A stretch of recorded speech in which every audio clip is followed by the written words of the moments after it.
Good morning, everybody. Hello. I am Student Ambassador Alicia Reyes Central Piedmont. I will be your facilitator for this morning. Not the whole thing, I'm just introducing everybody.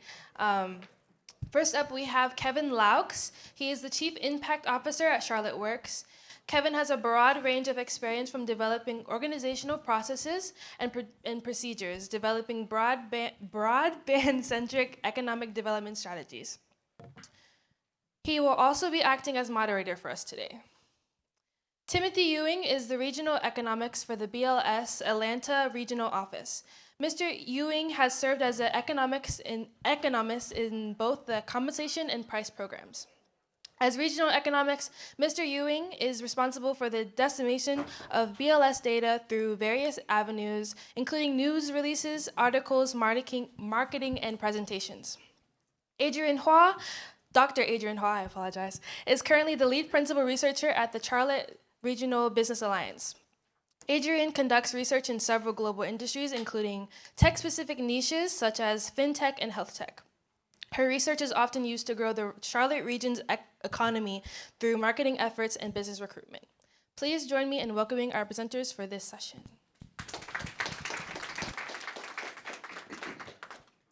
All right, so good morning, everyone. So today we really want to talk about what is the state of the workforce not only today, but what does that mean for tomorrow, and how can employers respond to that? So I'm going to start off, again, thank you, Tim and Adrian, for being here with us today. These are your data experts. If you have any questions, reach out to them. I'm going to start with a simple question just for both of you. Start with you, Tim. What is the current state of the employment market, and what trends should employers be monitoring? Okay. With BLS, we have a lot of data that comes out. Unfortunately, we're at the end of the month. Next week, we've got the jobs report comes out on Friday. So we're looking back. There's 4 elements I usually look at when I do a presentation. That's JOLTS data, job openings and labor turnover survey data. Looking at really job openings. That comes out next week for April 2024. Currently, we're sitting around 8.3 million job openings, which is down from 8.8 the previous month. That's still a lot. That's still a high above the pre-pandemic level. Another thing I'm looking at is the payroll employment, right? So last month it came in at 175,000, which is a far drop from the previous month, which was revised back up to 315. So that came in hot for March 2024. Again, this data comes out next Friday. Looking back, pre-pandemic, the 5-year average is around 200,000. So we want to see that around 200,000. I think that's still a strong labor market, but it's taking pressure off wages and stuff. 2 other things I'm looking at, obviously inflation, that's a topic. That's all you heard about today. PCE numbers came out from BEA, came in at expectations, PCE being the personal consumption expenditures data set. It came out from the BEA. That came in at expectations at 2.7. Of course, for the BLS, we had the consumer price index. That came in, is sticking up there. Housing's kind of kept that propelled. Housing and gasoline prices, right? Those are the 2 factors that really are keeping that CPI a little bit higher than 3%. It came in at 3.4. But the good news is earnings. Earnings has been outpacing consumer price data for the last almost about a year. Since May 2023, came in at 3.9%. So those are 4 elements I'm looking at. I think the market, employment jobs are good right now. I think there's a lot of opportunity. You hear a lot of media out there saying softening of the market. A big thing I look at there, again, going back to the JOLTS data set, is the number of unemployed people per job opening, and that's still below a ratio of 1.0, which means that's still a tight labor market. So there's more job openings out there than people looking for work. So there's opportunities. You just got to match those skill sets with the employees. Thanks, Tim. That is a lot of information. And just so you know, I rely on his work so much. Everything that comes out of the BLS honestly just comes right back out of our organization. Now, taking a little bit more of a regional perspective right now, we at the Alliance actually just completed a survey recently. The results are not out yet, so don't get too excited, but they will be at some point. 67% of our respondents basically said skill shortages and talent gaps are one of the biggest issues that they're really worried about, and they do believe that it's going to impact their business and their operations over the next 5 years. That is a lot. 67%, I mean, that's 2/3 of our business community right there. So that's definitely something to be really concerned about. In addition to that, just kind of focusing in on it a little bit more. Technology and IT is really kind of the area that people are very concerned about. And ironically, it's also the industry that's hardest to fill. It has the biggest talent gaps. It's the hardest industry to really fill it with skills. So as an employer, I would definitely recommend monitoring these skills just to make sure you're on top of it. And if you have the chance to kind of get ahead of it, absolutely do, because it will absolutely help you remain competitive in the market. All right, thank you, both of you. The other thing I would add to that is, Tim, you gave a great perspective on job postings and wage data nationally. Just to zoom in for everyone in the room locally, in Mecklenburg County over the past month, we saw about 45,000 job postings, and that was down about 30% from last year. So to your point, some contraction, it's a little bit more here locally. And then again, that wage contraction as well. We've seen about a 10% decrease in wages for job postings over the last year. But the other thing I want to talk about is you talked about wages and inflation. So with the trends in wages and inflation, what's kind of the economic impact for employers? I know you touched on this a little bit, but can you just expound on what's driving the economics for employers? All right. So in regards to employers, it's a different perspective. Not generally what I get asked. With inflation, of course, that hits the margins, right? So rising price of goods, that hits the employers, but also wages. We've seen wages outpace CPI for the last 11 months. Certain sectors seen a higher increase, particularly in those lower wage sectors like retail trade, leisure and hospitality, restaurants. And it's because they couldn't get workers off the sidelines to come back and work in the restaurants. I guarantee you can go out, Starbucks, anything like that, you'll probably see a help wanted sign still to this day.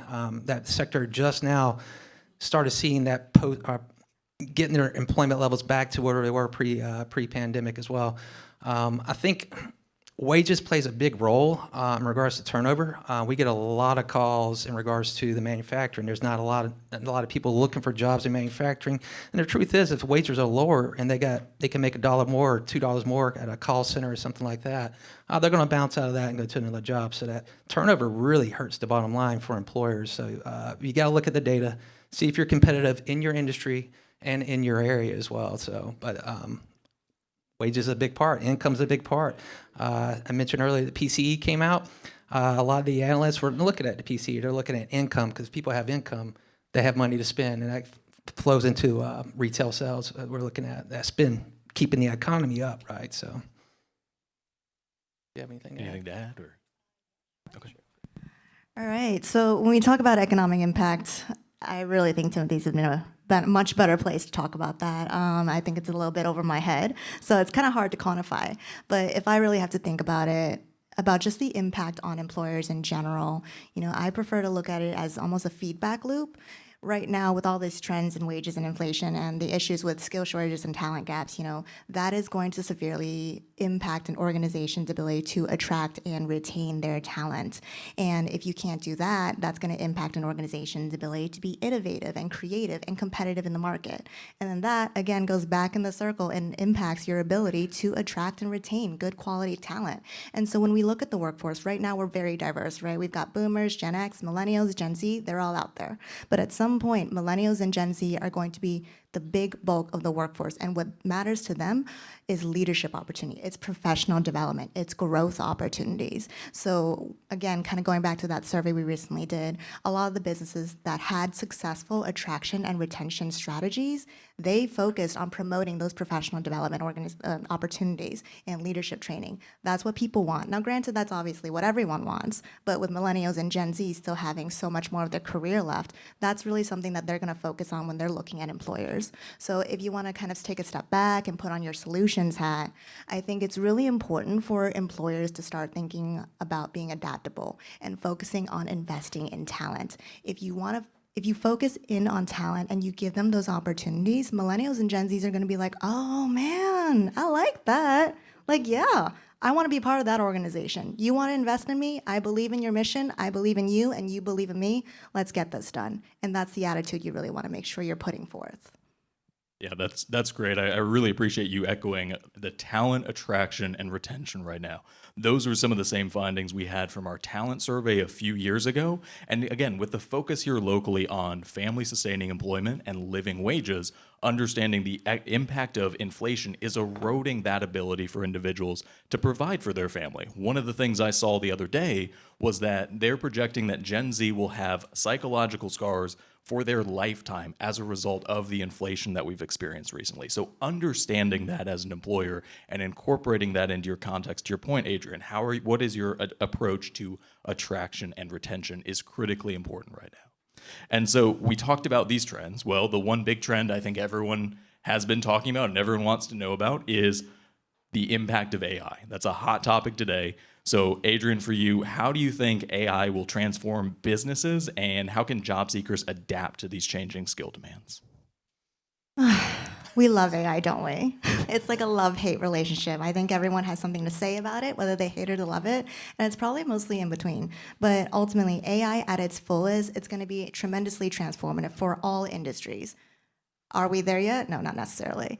However, that doesn't mean AI in its current form is useless. It's still really useful. Now, as a job seeker, I think my advice to you is to make sure you understand what AI is doing in your industry and in your field. Now, with that, I do want to be clear.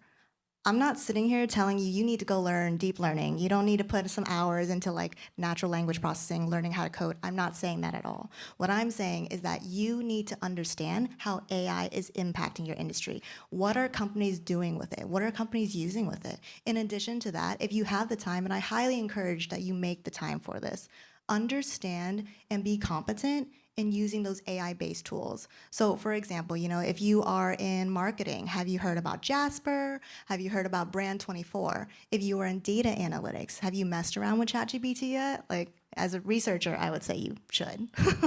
But in addition to that, there are so many other technologies out there. There is also Hextech. I mean, take the time to understand what these tools can do for you and understand how it can enhance your skill sets and what you're capable of doing for your organization, for your industry. If you can do that, you will absolutely have that advantage and you will remain competitive in the market.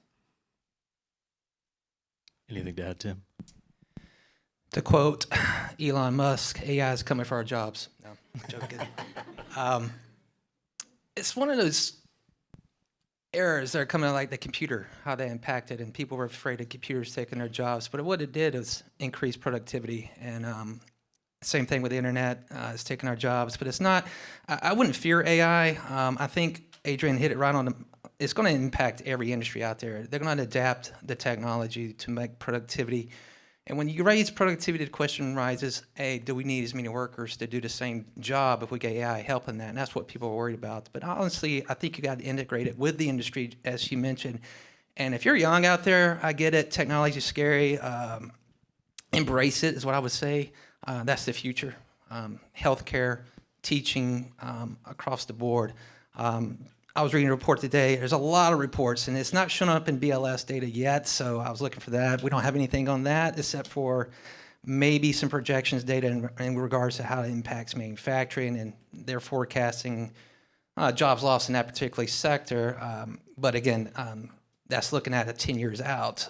I'm not sure if that would be the case. I kind of lost my point of thought there, but what was I saying? I lost my point of thought. AI is here to take our jobs. AI is going to take our jobs. Oh yes, this report I was reading this morning in regards to that is if you have the skills in AI, they're averaging about 8% more in regards to starting wages. And I'm thinking about software engineers. That's a good paying job, but software engineers is one of those type of jobs that could be impacted by AI and they could be taken over. Well, developers, things of that sort. But if you have that skill set and they're looking for it, you're starting to see a lot more. We're actually seeing it in the USA jobs as well. Because for a while there, government wasn't really pulling it in. And they're like, oh, you can't use ChatGPT or anything like that on the government issue laptops. But since I've seen a ton of jobs being posted to USA Jobs in regards to DOL is looking for AI officers, chief officers. BLS is looking for it. Of course, all the other major agencies are out there doing the same thing. So if you got the skill set, if you're in school now, or if you just got the time, you're seeing an increase in wages, starting wages. Now, government might be different from private sector, but I'm thinking private sector. I think the report I was referring to is PwC, PricewaterhouseCoopers, I think it is. They have a report out there. And I think it was around 20. They got AI. That report is really good, but wages increase with your technical schools AI.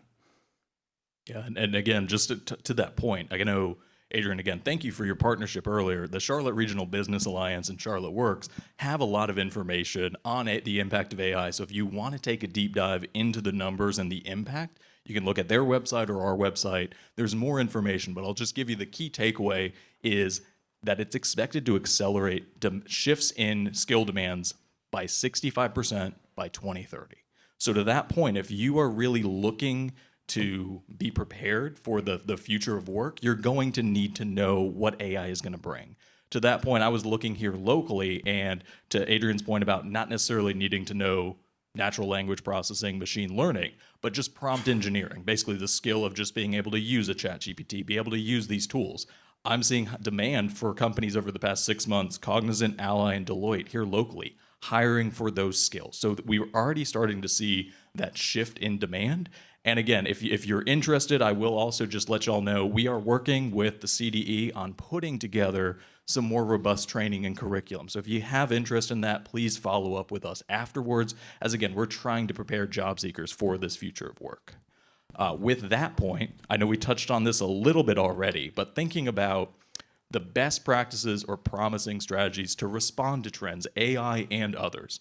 I know with AI, I think we already talked about it, but just to summarize it, I think the best strategy is really to be proactive. If you're not embracing it, if you're not setting an organizational policy, if you don't have a team thinking about how are we going to use it, you're going to be behind. If you're not planning for how to use it, another organization is going to figure it out, and they're going to basically be able to do more and more efficiently than you are. So, Tim, Adrian, any thoughts on any other best practices or strategies for employers responding to any workforce trends? You go first. That's cool. In regards to trends, she kind of hit it on it earlier in regards to the different age cohorts out there.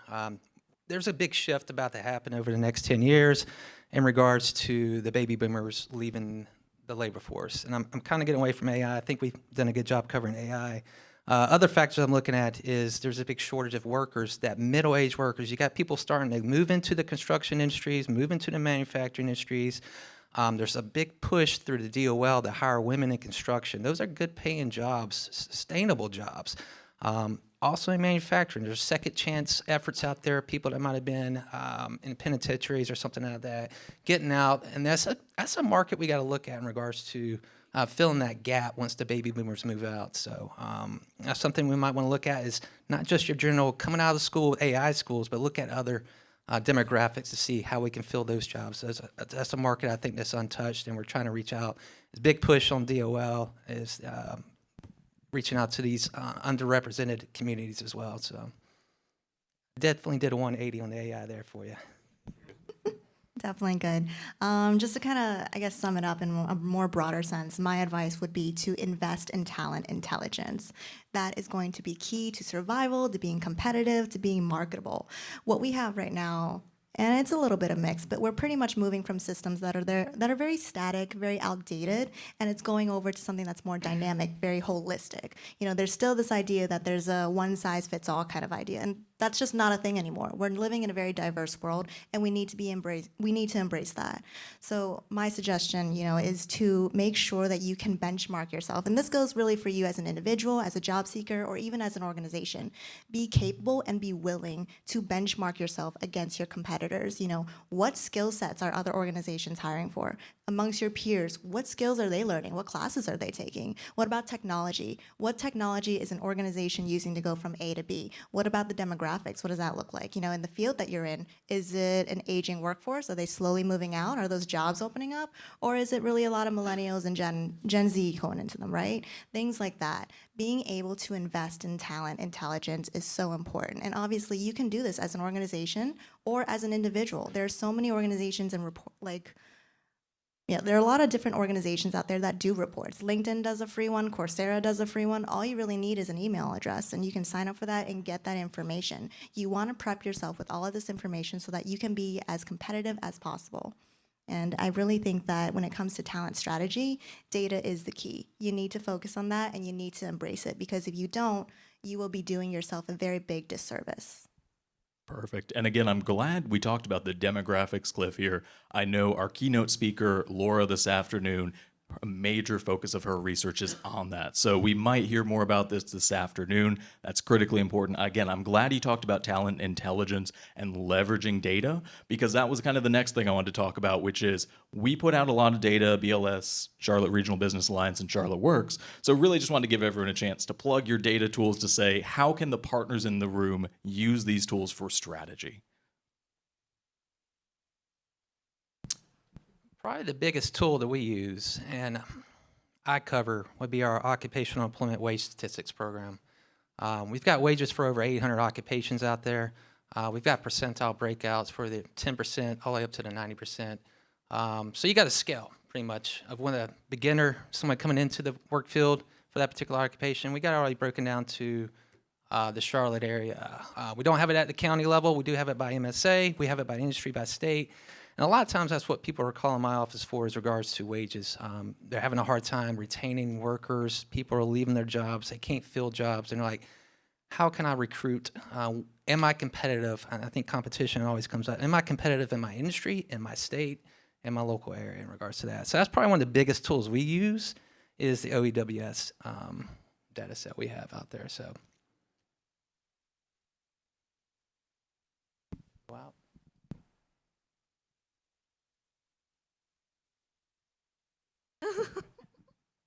All right, hello, I'm back.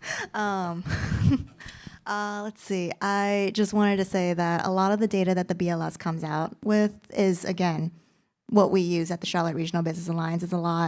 It's a big base of a lot of our subscriptions, a lot of our tools. Now, for us as an organization, we focus primarily on business recruitment, and so we focus on our 5 key industries. That's manufacturing, life sciences, logistics, finance, and tech. Those are great. Those are fantastic. But what you really want to know is, what data do I actually have that you could actually pull from? And I do want to say that it's all out there on our website. You want to learn about how big an industry is in our region? It's on our website. You want to learn more about what skill sets employers are hiring for? On our website. It's all there. And so I highly encourage you to kind of go to our website, check it out. And if there's anything that you have a question about, my contact information is on there as well. Please feel free to reach out, shoot me an email, call me, text me. I'm available. I'm here to help you guys move forward. And as a huge data nerd, and as I think everyone here at this table can probably agree, we love talking about data.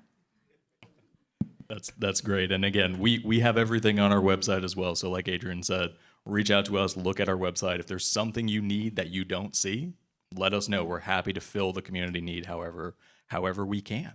And so the last question I have for everyone today is just thinking about, what key takeaway would you want employers and partners in the room to leave with? Oh, that's so sweet of you. Thank you. My key takeaway for you guys, and I really hope you walk away with this, if you remember nothing else, because I'm an expert in what I do, right? Be informed. There's so many tools. There's so much data around you. Be informed, use them to your advantage. And if you're an organization and you can splurge $10K on a really cool labor analytics platform, do it. But also, you're, as an individual, you're probably sitting there going, Adrian, girl, I don't have $10K sitting around, you crazy. And that's okay, because there are a lot of free stuff out there. That's a lot of free stuff too. LinkedIn is fantastic to use. I love it. I live on it. I breathe on it. It's my favorite. There are a lot of tools, use it. So be informed. I'll just echo that as well. Everything we put out in the bls.gov is free. It's out there. We've got our national office, we're moving to Suitland, Maryland. We got 6 regional offices with staff ready to answer the phones, answer emails. People don't call as much anymore. They all go to emails. That's a generational thing, I think. The data is out there. Be informed. It does get updated constantly, monthly. So the data points are always coming in. They're always coming in. And I think we're seeing more and more data points come in that really impact, and are all integrated, right? So inflation has an impact on wages. Wages has an impact on inflation, right? The whole wage price spiral theory that's out there and stuff. So we're here to help. BLS, we've got staff in the regional offices to help. So reach out. That's great. And again, I think I would just echo that. I think what I would want everyone to leave this room knowing is, you're not alone. and that the experts up here, we're all here to help you and support you. So you don't have to know all of these data trends. You don't have to master this. That's what we're here to do. So if you need anything, let us know. And so with that, I'll open it up to the audience for any questions.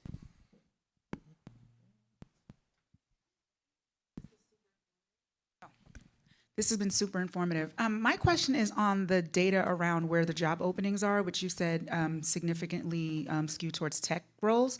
But given the recent layoffs are in the tech industry in general, do you see that balancing out, or is that like is that impacted regionally based on where those layoffs are happening, or is there a disconnect in the type of tech roles that are experiencing a gap? Compared to like where people are actually skilled right now. I'm trying to understand a little bit more about what the data is telling us there. Okay, so a lot of the tech layoffs that we're seeing in the news is really from larger companies, right? They're based over in Texas, California, San Francisco. We all know them. But regionally, there are a lot of tech openings. If you just kind of go on Indeed alone and looking at our data, it's really the biggest area that companies need to fill here, because ultimately, again, going back to the point that I made earlier, millennials and Gen Z, they really want to work for a really cool organization. They want to work for something impactful, right? And so typically, if you look on TV, you're seeing Netflix, you're seeing Google, you're seeing Microsoft. Nothing wrong with working for them. But again, there are a lot of smaller to mid-sized companies in our region that still have a lot of openings, and they want that talent, and they're very eager, and they're also willing to work with a lot of talent. Again, there are professional development opportunities, there are leadership training opportunities. As an employer, I think it's really important that you emphasize that, and you'll be able to get a lot more local talent. And I think the other thing I would add to that is one of the things that we've seen is, we talked about this, we released an op-ed about all of these tech layoffs and the importance of reskilling and upskilling, is tech is one of those industries that's going to be heavily impacted by AI. And so some of these employers are forecasting those shifts. They're dealing with interest rates and economic realities right now with the layoffs. And so thinking about what are the skills for tech jobs, not just today, but what skills are you going to need in the future? And so as those jobs become more integrated with AI, making sure that you're prepared for those roles, not the roles of today. Good morning, everyone. I have a question in regards to the forecasting for unrepresented industries, such as maintenance, irrigation, and landscaping. Do you all have data in that respect? I'm with Central Piedmont Community College with the horticulture, and that's big right now, and work with a lot of businesses that are on the advisory board that are looking for people. They have a huge gap of employing people within the Mecklenburg County area, but they have a lot of employees coming from the outer area. So with the data, does that reflect unrepresented industries as well, which is huge and actually pays very well? In regards to BLS, we put out on an annual basis employment projections on the 10-year outlook for the nation as a whole. State LMI, Labor Market Information Offices, actually use that data in their models. So we don't put it out at the local region. I do know the North Carolina Department of Commerce, their Labor Market Information Office should have that data. And many of the states break it out down by region and also by MSA as well. But BLS wouldn't have it at the local level. No, I'm afraid I don't really have data at the local level either. But I can say that for kind of occupations in those areas, they are absolutely underrepresented. You're completely correct. And from my perspective, I think anecdotally, I think it's more of a marketing issue. Because if you look at the last couple of years, maybe last decade even, there's been a big focus on just moving into white collar jobs, right? You want to be in a cool job. That's tech. You want to work for Netflix, you want to work for Google, you want to work for Microsoft, whatever. And I think that's just been on the rise, that it has overshadowed these other jobs, but ultimately those jobs are also of the future. I mean, I think those jobs have a lot of opportunity, have a lot of openings, and I think it's really important to just market them correctly. Let people know that these are jobs, these are available, there is training, so come and learn more about it. I think ultimately, again, I'll repeat it, it's a marketing thing. Making sure that you just get the word out about it, that's really important. And what I would add is Kimberly, again, the data we share, we focus on the 7 industries and sectors in demand, but our aggregate data doesn't exclude any industries. And if we want to zoom into an occupation or industry that isn't one of those top top ones, just reach out to us. We're happy to have that conversation and do a deeper dive into any niche that you want to learn more about. I'm with Catholic Charities, and we do refugee resettlement. I know we have other resettlement agencies in Charlotte, and we're resettling work-authorized legal immigrants that come, refugees that come. And so we're looking to assist them with the jobs that are those very entry level. They're not the ones that you're talking about. They're the warehouse, manufacturing, food processing. And we're finding we need to make sure that we continue to have those, and they're high paid enough. And I'm just curious about trends with all the high tech and other kind of complicated or higher level companies coming here. Are we going to still see those here for our clients, our participants, and maybe others who don't have education? Maybe language is a barrier. Just curious about the forecast for Charlotte there. Go ahead. Okay. So again, I'm going to talk about a different survey that's actually coming out, which again, it's not out yet, but it will be out soon. We just did a manufacturing survey for us as a region, for the Charlotte region, so that covers about 14 counties. And we are projecting that there are plenty of openings in those areas all across our county, all across our region. And looking at it historically, they are also really well paid. It's not just about the big tech companies that are here too. You know, as an organization, as the Charlotte Regional Business Alliance, we understand manufacturing is really the bread and butter of our region. It's what most of our counties focus in on. And so those opportunities are still coming. It might just take a little bit longer, but we've seen a lot of great opportunities. We've seen a lot of great announcements in the past just year, really. It'll take a little bit longer for those jobs to pop up, and just because those companies need to come in and settle in on the ground, right, and then start their hiring process. But the opportunities are there, they're coming. And looking at it historically from a wage perspective, I am also really excited to say, based on our survey, we have seen an increase. Overall, I think it's like a general 9% increase in wages, and I think that's fantastic. So I can confidently say those opportunities are coming. And the other thing I would add to that is again, we are seeing technology is changing occupations and skill demands. But again, just to plug the research we did around AI, one of the things we saw was that technology shifts in occupations over the past 80 years, while they accounted for most of the job growth, those occupations that existed 80 years ago there were still more of them 80 years later than there were at that time. So we're still going to see those occupations in the future as tech just becomes a component of those jobs.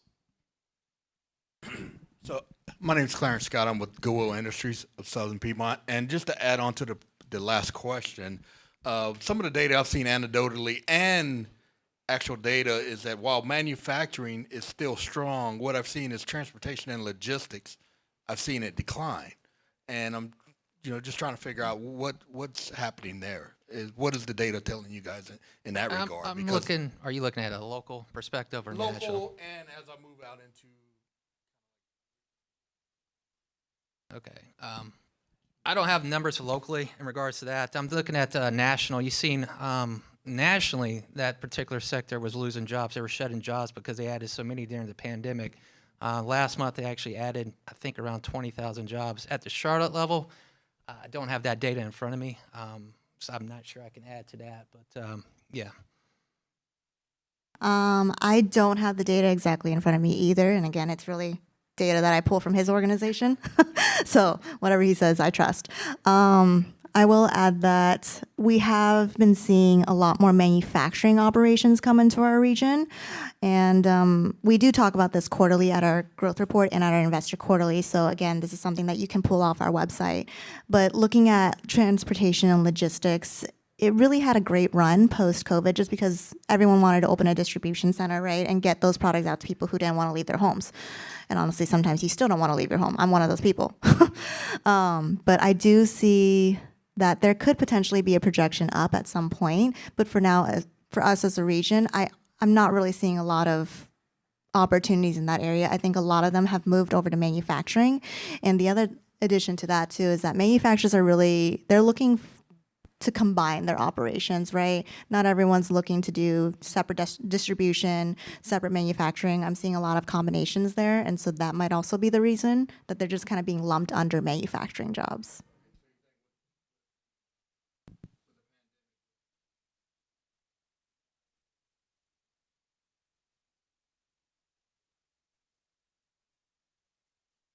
Yeah, that's what I think we seen last year in regards to the transportation sector. They did add jobs last month, but they were shedding jobs for month after month. So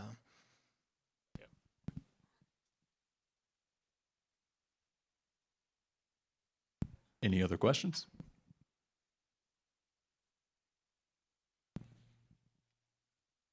Hello, Hiba Saleh with LISC, Local Initiative Support Cooperation in Charlotte. Globally, there's a movement towards ESG and socially responsible cooperation involvement more. The U.S. is seeing a little bit of change, one step forward, 10 backwards, but it will get there. Are you seeing any changes in the workforce space and job demands that relates to a more environmentally conscious kind of city? For Charlotte specifically?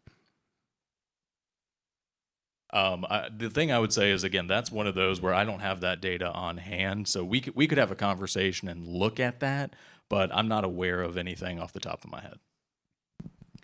Anecdotally, so I don't have concrete data, but anecdotally, I do actually see a lot of opportunities in that area. But to be perfectly frank, they're not really in this part of the country. I think a lot of them are more up north, where ESG is kind of more top of mind for a lot of businesses.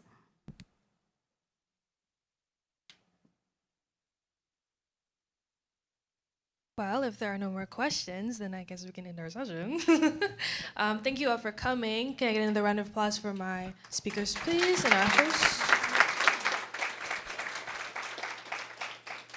We have one more session before lunch. Since we ended early, you can go mingle and connect, and then come on back for the next session if you want to. Thank you.